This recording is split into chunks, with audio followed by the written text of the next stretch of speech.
Hello, greetings, and welcome to Conversation with Tony Mobley. Today on Conversation with Tony Mobley, I want to let you know that we are simulcast on both YouTube and LinkedIn Live. Welcome, radio listeners in Cincinnati, Ohio on Z98. You can hear us on the radio by going to z98fm.com. On Conversation with Tony Mobley today, I am talking with musician and violinist, conductor, Mr. Peter Wilson, DMA. This is the 90th episode of Conversation with Tony Mobley, and we want to thank everyone for being a part of the journey. I want to thank the team behind Conversation with Tony Mobley for all of your hard work. And listen, this is an opportunity for you to go to conversationwithtonymobley.com.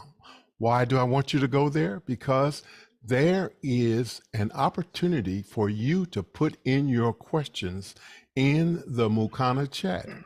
In the Mukana chat, you can vote your question up or down.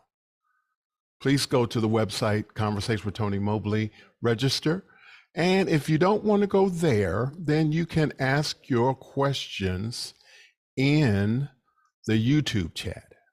But we want to ensure that you have an opportunity to get your question asked and so that it can be answered on Conversation with Tony Mobley today. Today, I am having, again, Mr. Peter Wilson. So the very first question is, who is Peter Wilson? Hello, sir, and thank you so much for being here with me today. Thanks so much, Tony, and good evening. It's great to be here. Thanks so much for the invitation.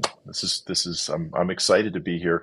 So, who is Peter Wilson? Well, let's see. I wear several different hats. First and foremost, a musician. I'm a violinist. I'm a conductor. And I do a little bit of arranging and composing as well. I've actually have some radio experience myself, but for 30 years I served in the President's Own United States Marine Band. I was a violinist there in the White House Orchestra, serving 5 different presidents. And simultaneously for 25 years of that time, I also served as the official narrator and chief scriptwriter for all the parades and ceremonies in the Washington, D.C. area for Marine Barracks, Washington, D.C. I was known as the voice of Marine Barracks. So I did a lot of public address announcing and narrating for various programs there. But my primary duty, of course, there was as a violinist. And then I've been a conductor of different orchestras in Virginia. I'm currently the conductor of the Waynesboro Symphony and music director there, and also music director of the Richmond Philharmonic, both in Central Virginia. And most recently, I was appointed the new artistic director and conductor of the American Festival Pops Orchestra, which is up in Northern Virginia, just outside of DC, kind of serving the National Capital Region. So I continue to do those things. I continue to play some violin, of course, but I'm just, thrilled to be able to serve as a musician. Wow, thank you so much for sharing that. And I'm going to do a preemptive strike right now in that I'm going to ask you, can you name the presidents who you've played for? I can. So the sitting presidents that I played for would begin with Bush 41, as we referred to him, since there were 2 Bushes. Bush 41 was, of course, President George H.W. Bush, because I started serving in 1990. Then I served President Bill Clinton, and then President George W. Bush, Bush 43, then President Obama, and finally President Trump. Now, in addition to those 5, I also played for events where President Reagan was in attendance, President Carter, and President Nixon. Oh, and President Ford as well. and I had the privilege of performing for the state funerals for President Reagan, President Ford, and President Bush 41 as well. Thank you so much for sharing that. The next question is, how much how much influence did your family have with you becoming a musician? Well, enormous influence, I would say, because both my parents are musicians. They are thankfully still with us. My father is 84 and my mother is 83. And my mother was the probably the biggest influence on me because she is the violin teacher of the family. She taught students up until just a few years ago. So she taught for over 60 years as a beginning violin teacher, beginning students. She started me at the age of 2.5. Most of her Wow. stud most of her students would be in the age range of 3, 4, or 5 to start. Of course, she starts some of them a little bit older than that. She started my older brother at the age of 4, and the story goes that I was singing the tunes in the crib. And so she said, if you can sing, you can play. And so that was her idea. So I had a very, very tiny violin to start. But my mother, of course, she taught all through high school as well, and I guess she taught me until about the age of 6, as she puts it. I stopped listening to her, so she decided that it was time for her to move me on to another teacher. And this was while we were living in Cleveland. I was born in Cleveland, and we lived there for until I was 8. My father is a musicologist. He also has been a music administrator. He was also a band director. He wore several hats as well, and he recently retired a few years ago after serving for almost 3 decades as the associate provost of West Virginia University. So he wasn't doing specifically music there for most of his career, as it turned out, but he was primarily trained as a musician and a musicologist. So all of those influences between both of them, I sort of joke about the fact that my mother being the violinist and my dad having been a band director probably was the perfect combination for getting me into the Marine Band as a violinist. So, what is a musicologist? So a musicologist is one who has studied the history of music itself, composers, music theory, things like that. So my father specifically was a scholar of 19th century music. He could speak pretty well about most genres and within the classical tradition of music. Uh, he could speak and teach pretty um, candidly about all different time periods of music, but his specialty was 19th century music, and even more specific to that, he was a Berlioz scholar, Hector Berlioz, who was a 19th century composer. So that was his subject matter, for example, for his dissertation for his PhD. Fantastic. And were both your parents teaching on the college level? Well, my mother, when she finished her undergraduate work, she was teaching as a high school orchestra director for a short time, and then when they moved to Cleveland, then she began just teaching private students.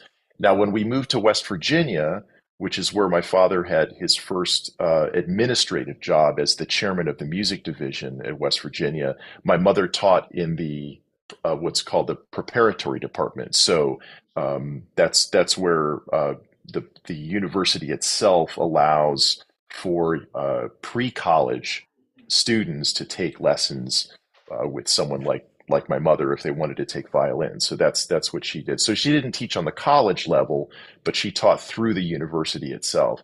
My father, of course, taught on the college level, both at the Cleveland Institute of Music prior to West Virginia and then at West Virginia University. And he taught courses in music history, music theory, um, and of course, 19th century specific music and things like that. Thank you so much for sharing that. How did you get started with your professional music career? So I graduated with my undergraduate degree from Northwestern University, and I wasn't sure what I wanted to do. Quite frankly, I was trained as an orchestral musician and as also as a soloist. But I wasn't sure that I really had it in me to have a full-on solo career. That's a really serious commitment, and it's very rare for people to make it in that world, realistically. And I also didn't think that I wanted to sit in the middle of a violin section in a symphony, even though I love that music. So I was really grappling with what I wanted to do. And the truth is that I actually kind of got the conducting bug, conducting orchestras from the Russian professor that I had there at Northwestern. His name is Viktor Yampolsky. He recently retired this past year from Northwestern. He had the biggest influence on me, without question, while I was in school. And he was a violinist himself back in the Soviet Union. And when he defected, he of course came here to play in the Boston Symphony for a time, and he was a conductor himself. And so I learned under him about conducting. And so I figured that I might actually go back and do a master's degree in conducting. But what happened is, as soon as I graduated, I saw a sign on the door of one of the music buildings that said that Walt Disney's orchestra was taking auditions. And I thought, my goodness, that sounds like a really fun job. So I ran back to my dorm and I got a headshot because they wanted that, and a resume, and I had all of that stuff ready. And I went in and I decided to. They had just one day of auditions, and so you could just sign up. And I went in and I gave my audition, and I played this Yankee Doodle variations for them. I thought, Mm.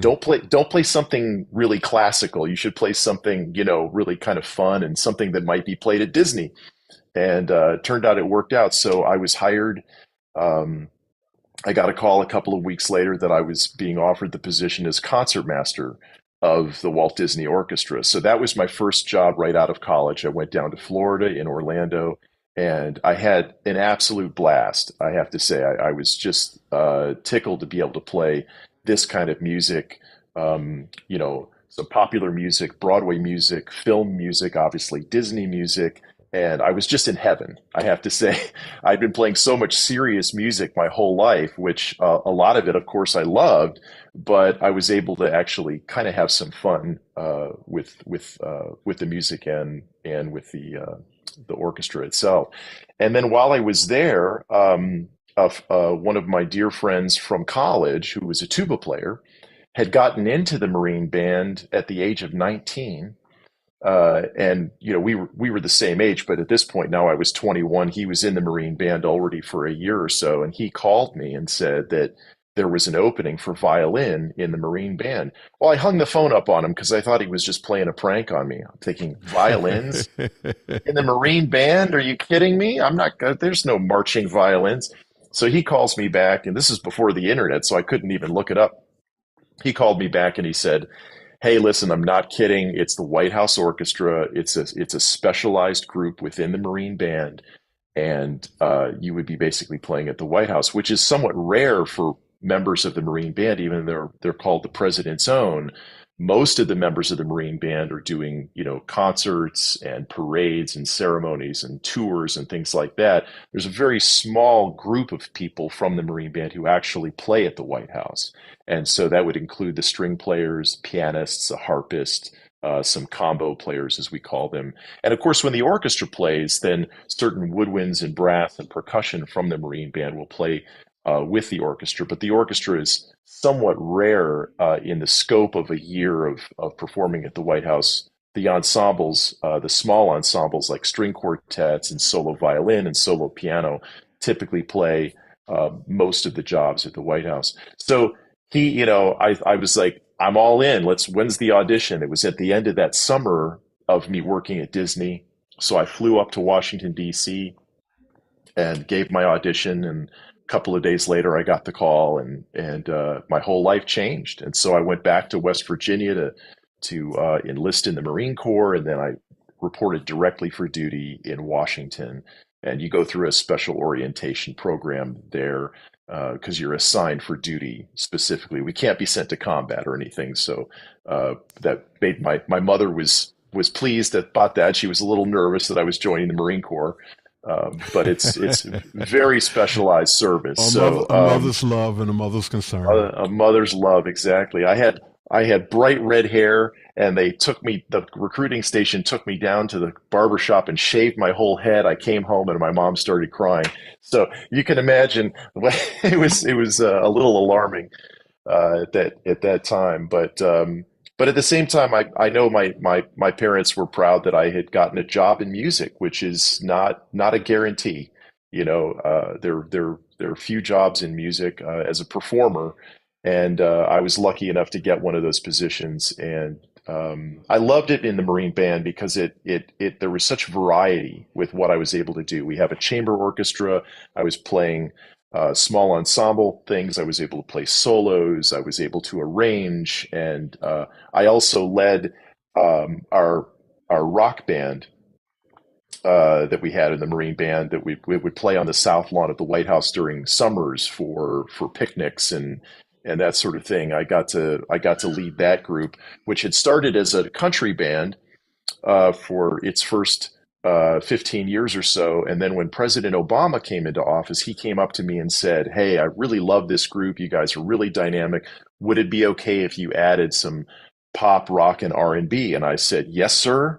Thank you for asking," because that was a decision that would be above my pay grade, right? So I said, "You're on, sir, absolutely." And I went, I huddled up the guys, and we put together a plan to start learning tunes from dating back to this from the '60s to the present.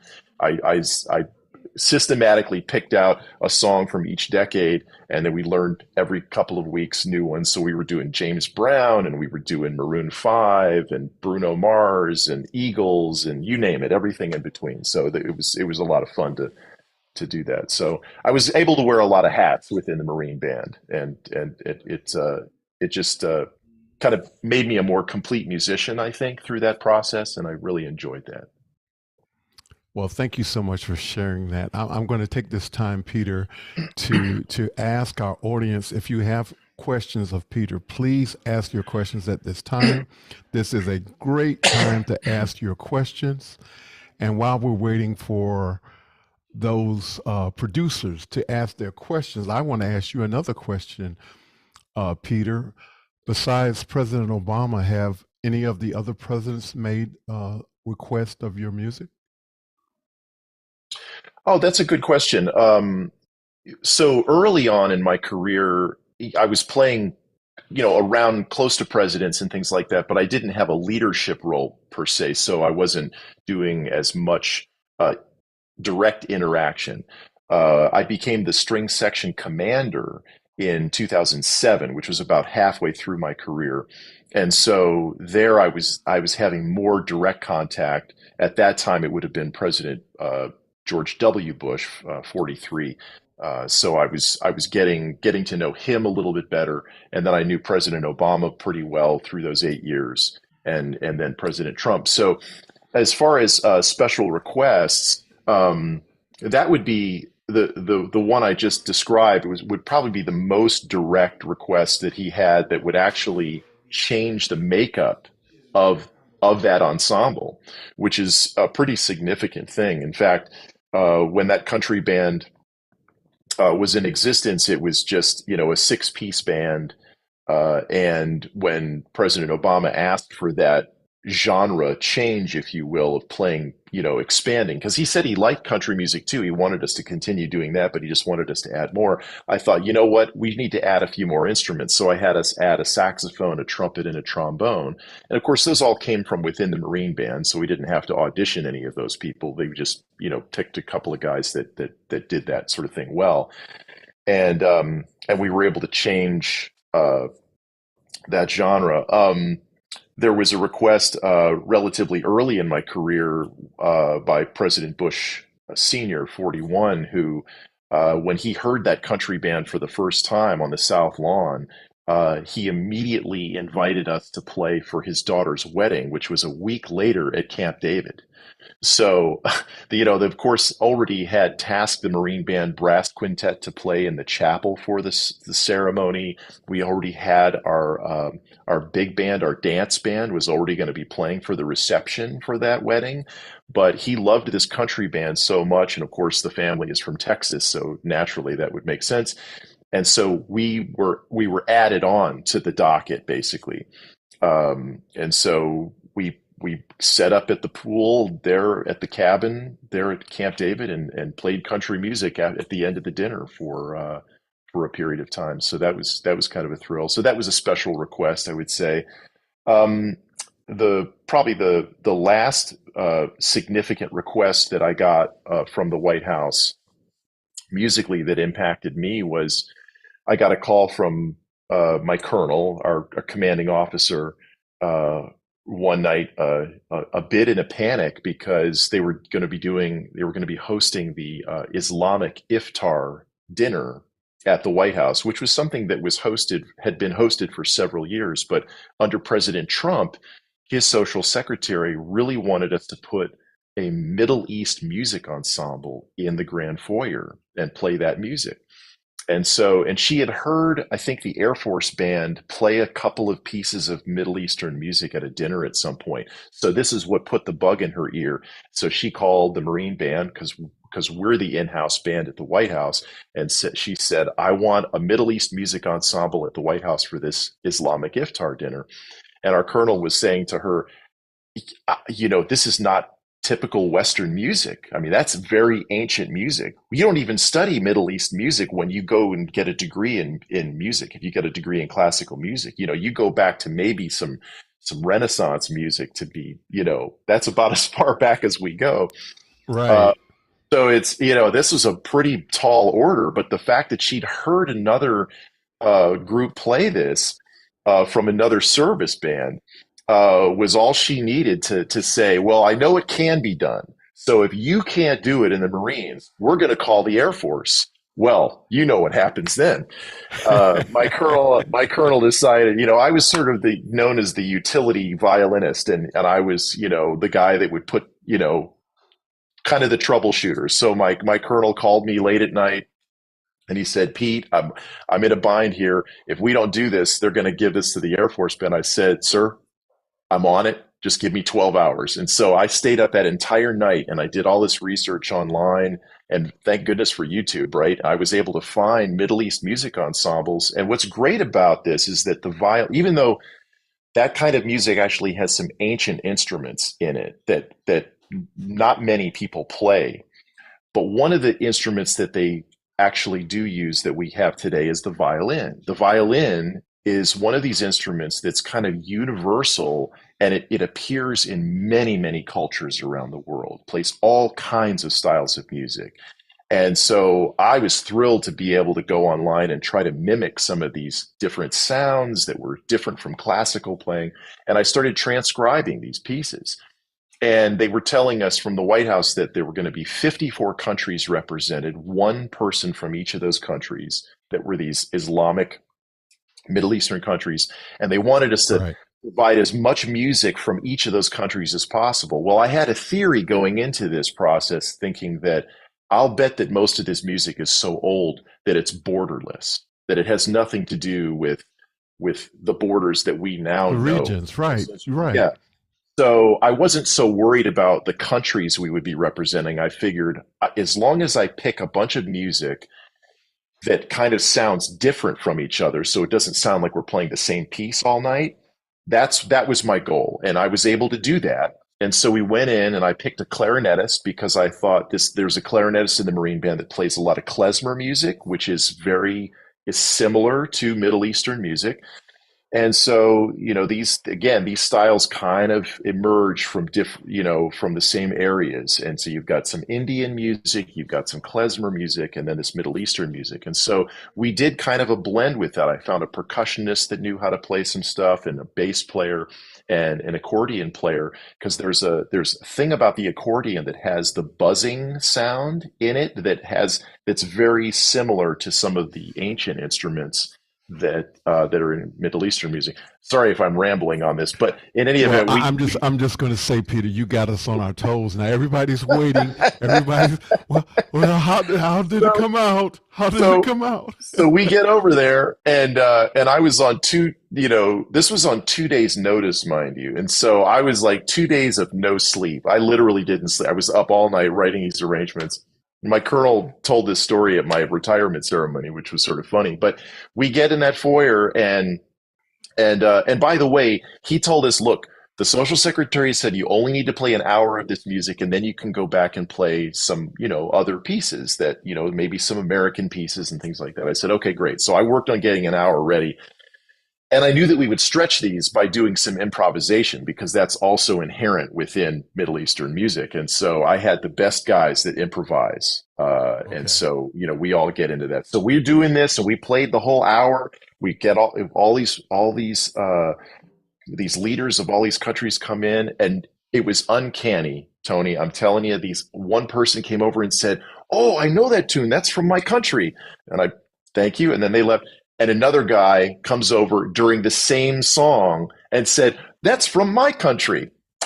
Well, there you go. This is the borderless element that I knew was probably going to happen. And so Oh wow. yeah, it ended up being a really amazing night, and we finished the hour of music, and I decided that this ensemble that we had would play some really nice ragtime music. So I thought, and whenever we have guests from foreign countries, we always play a healthy dose of music from their country, as to honor them, but then we play music from our country naturally, because when you go to another country, you want to hear their music, right? So I Right. started playing some ragtime music lightly while they were in the dinner. The social secretary comes running down the hallway and she's like, "No, keep the Middle East music going." So we had to go back to the beginning of the book and just started playing this music again. And I don't think anybody really picked up on the fact that we were repeating music, but it was an interesting night. So we found, the next year, which would have been my last year in the Marine band. It was the last year I was playing prior to COVID, because my last year in the band, actually COVID took over a lot of what was happening there. But um, the next year, now I had plenty of notice, and so we built the book up some more over the month or so before the event. So it was not quite as I was able to get some sleep before the second one. So for the second one, did you have a couple of hours of music? Oh, we did. Oh, we were able to put many more tunes in, and I kind of enlisted the help of the other guys in the band to kind of, because they now knew what the job was going to be, and so we all kind of chipped in a little bit for the second year, and it ended up being a lot of fun. So besides the Colonel, did you get any more feedback from the administration? Oh, the administration went crazy. They absolutely loved it. They thought we went far beyond what they expected us to do. They thought we were going to be able to, just play a couple of tunes, and that it might all kind of sound the same, and we were able to get a lot of different songs in there, tunes from different regions. One of the things that I wanted to throw in there was, if you know the Beatles song that George Harrison wrote, "Within You, Without You," which is something that he picked up on when he was in India, and this style of music with Ravi Shankar and all those. So I thought, this is a great ensemble. We got to put that song in here. So we transcribed that tune. I was a little nervous because it is Indian music. It's not specifically Middle Eastern, but that ended up being the big hit of the night. Oh Every wow. one of the Okay. guests absolutely loved it, because the truth is, like I said, I mean, this music tends to be borderless, and so, for all I know, they might have recognized the tune as a Beatles tune. Who knows? The bottom line was that it sounded a lot like the other music that we were playing, and it fit the theme, if you will. So they seemed to enjoy it. So yeah, Well, we got really I'm going. great feedback. Yeah, I'm just going to say congratulations on that success story. That's an amazing story to hear, and thank you so much for sharing that. And we have a question from Clylock Lopez Waterman of Philadelphia, Pennsylvania. His question is, What was your favorite moment in your career? In my career at the White House, I would say my favorite moment was probably at the end of President Obama's administration when I got, speaking of last minute jobs that come in, this is one of those stories. And on 24 hours notice, I was called by my operations officer of the Marine Band, who had just gotten off the phone with the White House military office, and he said to me, Pete, what I'm about to tell you, you can't tell anyone, and only 4 or 5 people on the planet know what I'm going to tell you. And I'm thinking, what is this? Are we doing a covert ops or something? I mean, we're musicians here. What is happening? Well, he tells me that President Obama called the White House military office directly, which is never happens. It turns out that that next day was going to be the Obama's last uh, anniversary, the anniversary of their wedding, while they were in the White House. And President Obama wanted to throw a surprise dinner just for the First Lady. So it would just be the two of them, an intimate evening. And all he wanted as music is a solo violin. Mm. So he didn't tell his staff, and he didn't tell her staff. He didn't want anyone to leak anything. So he called a butler, the chef directly, and called the military office to call my boss, basically. And so when I found this out, he was like, "They want you to play for the dinner," and I said, "Well, okay, no problem. I don't think I have anything tomorrow." Clear your schedule, right? But he said, I said, did he have any requests at all? And he said, no, they didn't give us any musical requests. He just wanted violin. He thought that would be a romantic instrument to cover. Now, I'd played a lot of solo violin over my career at the White House, but never for like in that scenario, like a private dinner. It was always like amongst other things happening, like the orchestra was upstairs and I might be down at the bottom of the staircase playing as guests are coming in, that sort of thing. But I hadn't done, something quite like this, quite so intimate.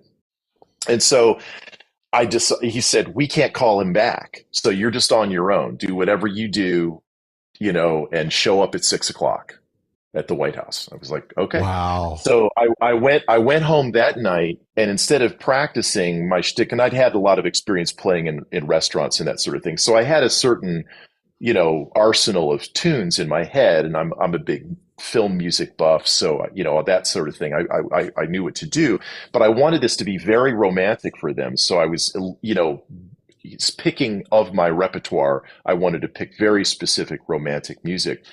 And so what I did is I went home and I got on the internet and basically did as much research as I could about when they dated and their wedding. And so I was able to find their wedding song, which was Stevie Wonder's "You and I." I found out what they did on their first date. They went to see the Spike Lee film "Do the Right Thing." I thought, well, that's a lot of rap music there. I don't think I'm going to be able to play anything from that movie. Uh, but I also knew over 8 years of playing for them kind of the music that they enjoyed, like Lionel Richie and Stevie Wonder and Sting and Billy Joel and that sort of thing. So I felt like I had a pretty good idea. I did learn "You and I" so that I could play that. I learned the Hawaiian wedding song that night. Um, and just a couple of other things that I brushed up on. So then the next day I go over to the barracks, I get in uniform, I get in this van that takes me over to the White House by myself, which again was rare because normally I would go over with at least a string quartet or the orchestra, even if I was playing solo violin. And so I get in there and I go through the security gates and I walk inside the White House, and I was struck by the fact that there was no staff there and that all the carpets were rolled up, which is something I never used to see. And I thought, all of a sudden it hit me. There's no event tonight. There's no guest list. There's no staff because there's no dinner. There's nothing to prepare for. This is a private thing that the president didn't tell anybody else about except the chef, like I said, and a butler. So I thought, wow, well, here we go. And so even the Secret Service were confused why I was there. I was on a security list. They made sure that happened, but they didn't understand why I was there. So I went up into the usher's office, and the woman there said, "Oh, so Pete, you're gonna go down to the pool. Reggie is gonna escort you down to the pool." And I said, "The pool? I thought this was going to be up in the residence." She said, "Yeah, well, the president said that it's turned out to be a really beautiful night, and he wants the dinner to be poolside outside." Okay, so now I go down with Reggie, who was his personal assistant, Oh and boy. we walk through the trees, and I see the pool, and it's got rose petals and candles all around the perimeter, and there's a table at the Oh. very end with two chairs and flowers, and I was like, wow, this is looking nice. And there's a pool house right behind, right, the table was in between the pool house and the pool, and and then there's this little deck area, and that's where Reggie told me that I would be standing, which was nice because they would be able to hear me, but I could step away and not be seen by them, so they could still feel like they had an intimate dinner. But I could kind of poke my head around the corner and see what they were doing, just in case I needed to, get a sense of what was going on. And then Reggie asked me if I would, walk up to the table when each course was being, delivered to the table. So I thought it would be nice if you would kind of follow the butler over to the table, play a song, and then go back. And I said, sure, no problem. And he said, and if you could do something special at dessert. And I said, well, Reggie, I learned their wedding song. He said, my man. So I said, do that. That's going to be good. And he goes, okay, now we got to get ready. So I want you to hide in the tree line. And I said, wait a minute, I don't want to get shot, Reggie. What's going on here? He goes, no, no, no, it's okay. There's cameras. The Secret Service know what's going on. I want you heard before you're seen. So he has me stand in the tree line with him. And sure enough, at the appropriate moment, there's a back door to the Oval Office that leads down a path to the pool. Okay. Okay. So that door opens up, and the first couple walks out, and Mrs. Obama's walking down the path first, and I start playing Nat King Cole's Unforgettable. I thought that would be a nice way to start. And then I step out of the tree line, and I look at her, and she's in a ball cap and a jogging outfit. She had no idea what was Oh happening. wow. He pulled this off because there's no way she would have been wearing that. I mean, she looked great. Don't get me wrong. I'm just saying she wasn't dressed for dinner. So he brings her down there. She's looking at me. She looks at the pool and the table, and she's doing this. She can't believe what's happening. He's walking behind her in a Hawaiian shirt and jeans and sandals, and he just has the look on his face like he pulled off the biggest surprise in the world, right? He looks at me and he points and he gives me a thumbs up, and then I kind of nod, and then I walk up and I get on the little platform. So we go through the evening, and I had kind of thought through this. My boss had said, you're probably going to play a half hour or something like that. In fact, I would expect that they might have you play a little bit, and then once you've set the tone, they'll probably dismiss you so they can have a private dinner. Well, I knew better. I thought, don't be prepared for that. Be prepared for the long night. And that was what it was. I played for over an hour and a half of this music. And so I thought, okay, for the first course, I'll play what I would call classical salon music, romantic salon music. And then for the second course, I'll play kind of some standards like what Frank Sinatra might sing, some Gershwin and Cole Porter and Irving Berlin and that sort of thing. And then for the final course, the dessert course, I would play more modern Stevie Wonder, Lionel Richie, Billy Joel, that sort of thing. And so that was my plan through the evening. And we got to the dessert, and I came over like Reggie asked me to, and I started playing You and I, which, like I said, was their wedding song. And all of a sudden, the president starts singing to the first lady. And I'm like, Oh oh no, man. I gotta remember how this goes. I can't be faking around here. So I'm going along with him, and then we finish the first verse, and I do a little turnaround, and I find Wow. myself nodding to bring him back in. Like, what am I thinking? Anyway, he comes back in, he sings the rest of the song, the whole climax at the end. Beautiful voice, by the way. And then he finishes, and I do this little, tying up the ending, a little closer. And as soon as I finished, this was the only time in the evening where they clapped. And then Mrs. Obama turned around and she says, "I just can't get over how many songs you know." And I said, "Well, ma'am, I may be running out soon." And then they both chuckled, and the president said, "It's okay, Pete. You can repeat anything you want." And I thought, "Oh no, it's on now. I'm not repeating anything." So I go back up on my perch and I start playing some more. And at some point I decided to play Billy Joel's "Just the Way You Are," which is one of my favorite love songs. And Reggie started walking over to me, and I thought, oh, he's telling me to stop. So I started kind of winding down, and he's like, no, no, they're dancing. And I leaned around the corner, and sure enough, there they were, slow dancing to Billy Joel. And so I kind of milked it and kept working it through, and then I finished. And then now they were done, and they kind of walked over, and she was kind of shy. And the president comes over to me and shakes my hand, and he kind of pulls me in, and he says, "You know, you scored some big points for me tonight, brother." I said, okay. I said, well, Oh, I said, wow. and I just said, well, congratulations and happy anniversary, and I hope you both have a wonderful evening. And then they kind of walked back through the Oval Office, and I just stood there, as you might imagine, just completely stunned and frozen, processing what just happened. I'd been in for 26 years, and I'd played some really fun jobs, but that one really took the cake. And I have to say that, about a week later, I got an envelope mailed to my house, and I thought they were going to be pictures there was no photographer, mind you. There was no media, no photographer, not even the official White House photographer. This was as off the books as it gets. But Right. Reggie had taken just a few shots on his phone. He asked me to stand over by the table. This is before the president got there. He just wanted to take pictures kind of for posterity of what was there. And he let me take some pictures of my own of the pool and things. But when the envelope showed up at my house, I thought, oh, Reggie sent me some pictures. This is great because it said the White House on it. I opened this up, and it was a handwritten thank you note from the president.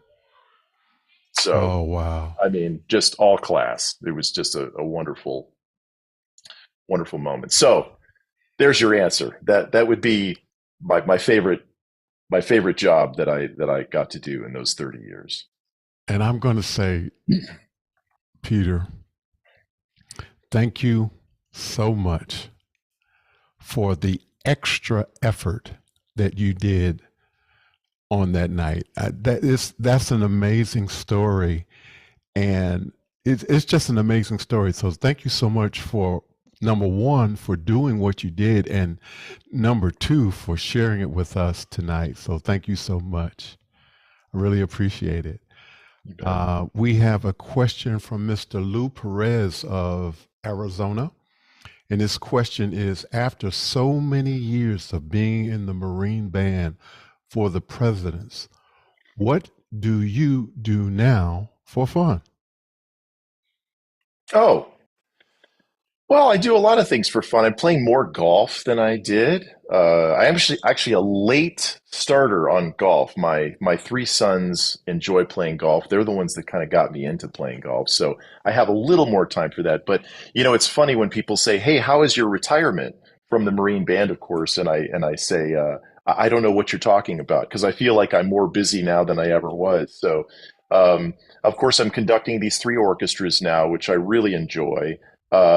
So actually playing violin ends up being less of a job and more fun for me now. It's almost more of a hobby now. So that I enjoy. I kind of miss it. So I'll take the violin out now, and I'm doing some composing, doing a lot of arranging, and I'm also writing my memoir about my 30 years in the Marine Band. So I'm about halfway, a little over halfway through that book. It's 30 chapters. I thought would be a good symbolic number of chapters, and I have it all mapped out, and it's not in chronological order. That story I just told you is chapter one, for example. But I have stories in there about meeting President Reagan, playing for the Queen, um, all kinds of state dinners, and of course, a lot of the stories are also from playing for the Kennedy Center Honors each year. I have a colleague of mine that's in the Marine Band. He's the principal bass player, and we have a duo that we still perform in. That's violin and bass, and we play all kinds of styles: classical, jazz, film music, funk. folk music, all those sorts of things. The White House kind of adopted us over the years for, I would say, my last 15 years in the band to play in the diplomatic reception room, which is where Franklin Roosevelt did his fireside chats. So we would play right near that fireplace that became so famous during those fireside chats. And they enjoyed us playing there because we didn't take up a lot of space. We were acoustic, and we played all sorts of styles. And they also knew that each year we wrote arrangements for each of the Kennedy Center honorees. So, for example, if it was an actor like Tom Hanks or Meryl Streep, we would write arrangements of the music from the films they were in. And then if it was a pop star like Sting or Billy Joel or Bruce Springsteen or even Led Zeppelin, we wrote arrangements for those honorees as well. And I've written a lot of stories about those experiences, which were a big thrill as well. So these are kind of the 30 best stories that I could come up with in my 30 years putting it. So I'm having to answer the question, I'm having a lot of fun doing that. I'm doing so much traveling back and forth from the West Coast to the East Coast to conduct these orchestras. So I've been writing a lot on planes, and so I'm keeping myself busy. So Amazing, amazing. We have another question from Clark Lopez Waterman from Philadelphia, Pennsylvania.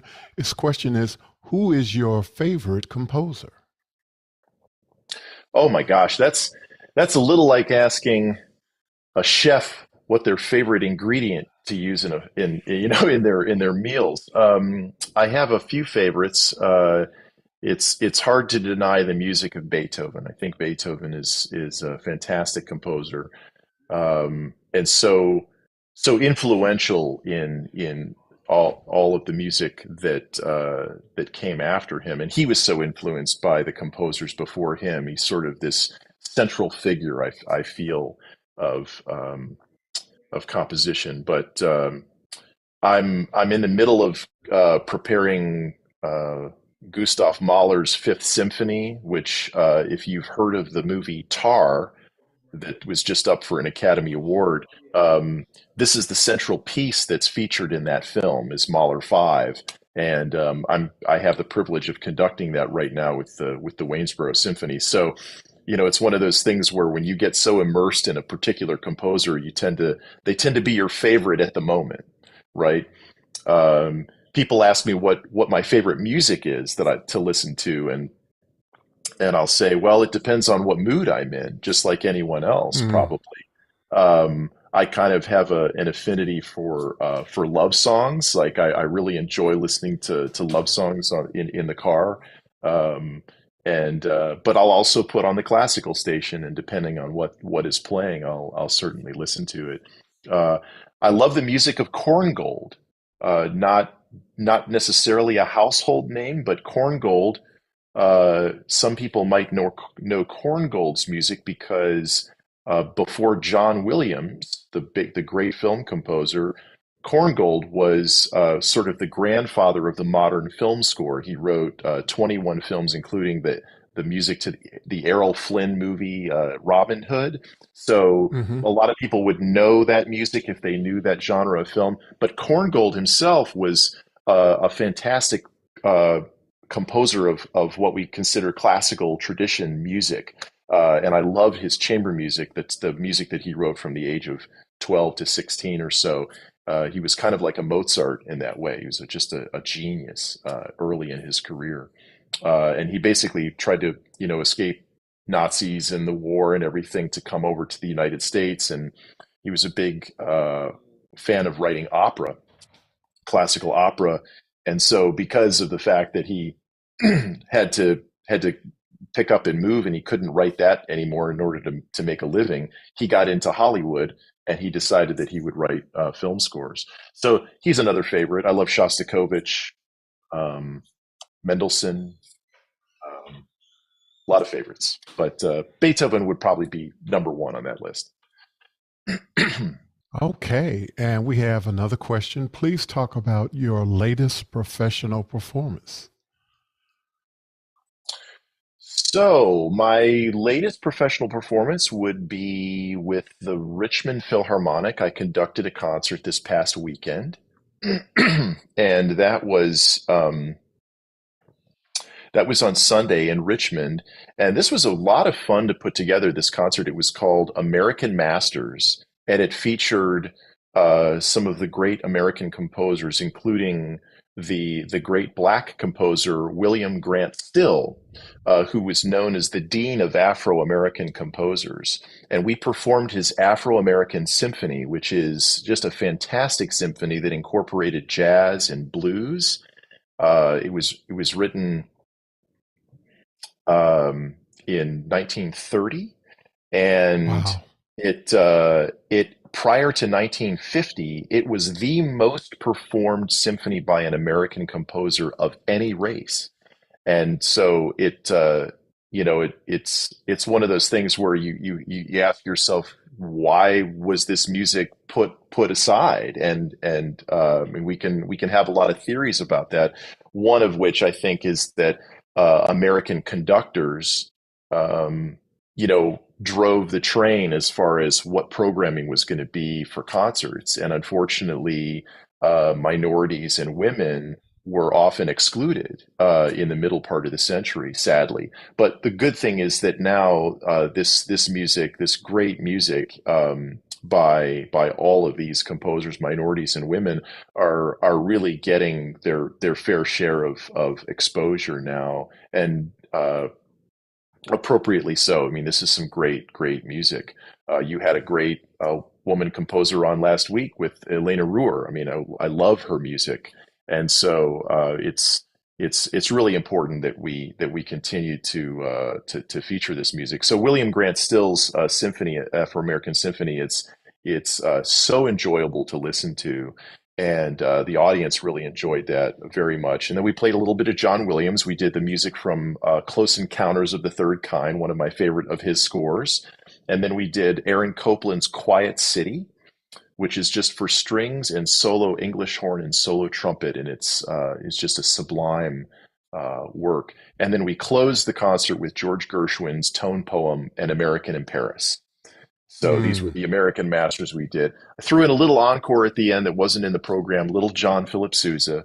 We did his march, Nobles of the Mystic Shrine, and the connection there is that it was written in 1923, exactly 100 years ago. So Wow. this was a Okay. lot of fun to conduct this concert. That was my Fantastic. last performance. So. Wow. Thank you so much. Please tell us about your continued professional and personal development. Sure. So I am still developing as a conductor. I think that as musicians, we're always growing. We're never done. It's like just human beings. We're always learning. So, trying to read and study scores and learn more. I'm finding myself being more and more curious actually as I grow older.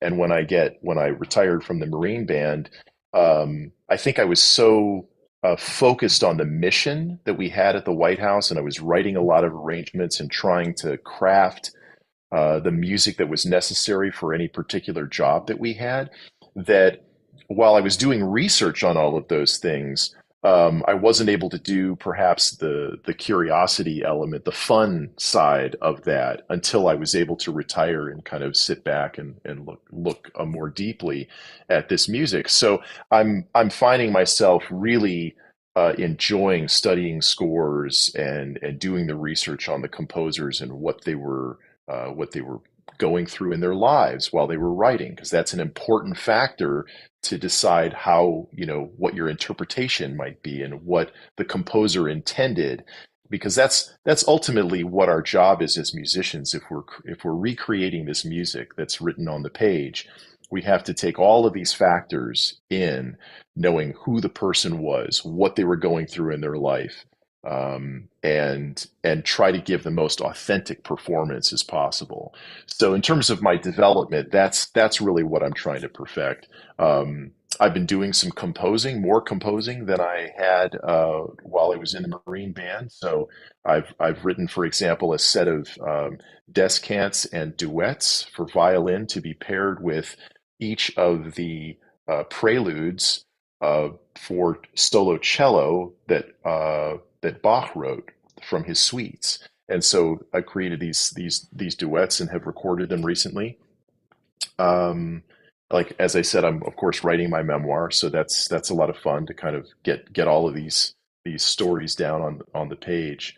Um, but yeah, I'm just Well, trying to grow as a I'm musician going to still. I'm going to say that when you get ready to finish your book and you want to share it, please consider sharing it on Conversation with Tony Mobley. I would We love have to do that. we have a ton of other questions that are there for you, but I'm Okay. going to make an executive decision at this point for my team to share the video because I got so engrossed in the things that you were sharing in your stories that I forgot to ask them to share it. So I'm asking them to share it now. Now, we won't be able to hear it, but our audience will be able to hear the video of you performing. And so it's playing now and they can hear it.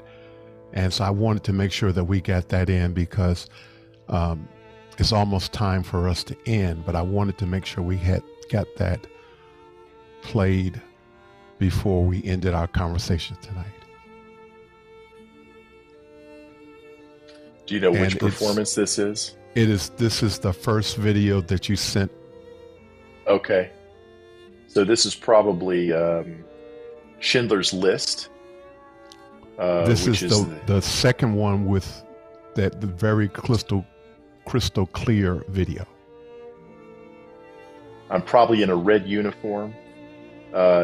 If it's that one, I'm probably performing Schindler's List, which is the violin solo that John Williams wrote for the film, and I had the unique privilege, and it was also a career highlight for me, getting to solo under John Williams, who came and guest conducted the Marine Band. It was for one of our anniversary concerts. I think it was our 205th concert, and we performed at the Kennedy Center. And he was conducting that. If it's the clearer video, it might be the very last concert that I played with the Marine Band, which was at Wolf Trap, which is an outdoor theater there in. Yep, I'm seeing that now. So that one was done at Wolf Trap there in Virginia, Northern Virginia. It's the outdoor theater that they have out there, and this was, I think they call this the Summer Blast Off concert, which is the concert at Wolf Trap that basically opens their entire summer season.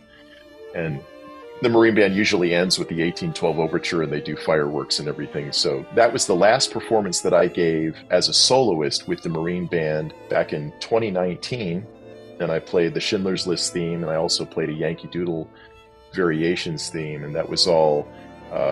I say that was my last solo only because COVID hit, and my actual last solo was canceled, sadly. So I wasn't able to play those during those last several months of my career. I did get to go back to the White House one more time to lead a string quartet for the renovation of the Rose Garden. And I was thrilled that I had that opportunity a week before I retired, because I wasn't sure if I'd ever go back, because I wanted to say goodbye to all of the butlers at the White House that I'd gotten to know over those 30 years. And I was able to do that. We got a big photo together, and it was really great because we, those gentlemen that work there are just fantastic.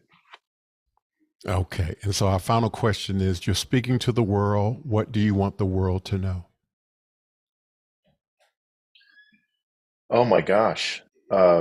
Well, I'm going to have to go well beyond music and just say, be kind to one another. I think music is a universal language. It's it's a it's a privilege to be a musician, and it's the thing that I think connects us the most with our humanity. So I really enjoy getting to work with musicians, both as a conductor and as a violinist, um, to tap into my own humanity and hopefully give some love to others, with the ultimate goal of us taking care of one another and being kind. So that's, I guess, what I would say to the world. Thank you so much, Peter Wilson, for being with me.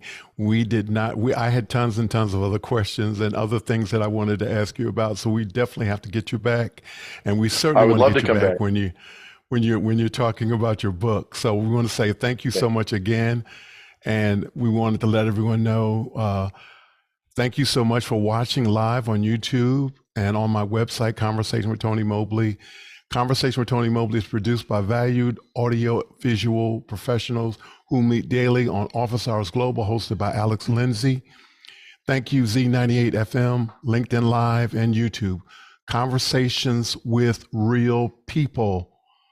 Last week, we had a great conversation with Dr. Elena Rohr of MIT, also a friend of Dr. Peter Wilson.